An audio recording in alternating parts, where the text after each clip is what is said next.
اللہ تعالیٰ کسی بھی انسان پر اس کی حیثیت اور اس کی طاقت سے زیادہ بوجھ نہیں ڈالتا. یہ انسان ہی ہے جو اپنے اوپر بوجھ کا اضافہ خود کرتا ہے. یہ انسان کی اپنی فکر ہے، سوچ ہے، اس کا عمل ہے، اس کی پسند اور ناپسند ہے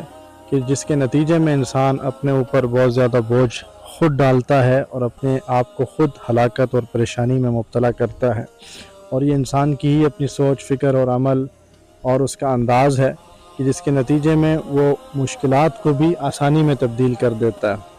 تو یہ انسان کا اپنا فیصلہ ہے. تو اسی لیے اللہ تعالیٰ نے قرآن مجید میں ارشاد فرمایا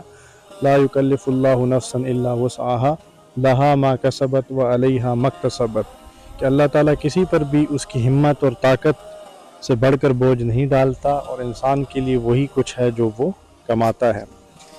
تو لہٰذا ہمیں خود غور کرنا چاہیے کہ اگر ہم مشکلات میں گھرے ہوئے ہیں، کسی بھی طور پر پریشانیوں کا شکار ہیں، تو اس میں یقیناً ہماری اپنی سوچ، فکر، عمل اور سستیوں کا اس میں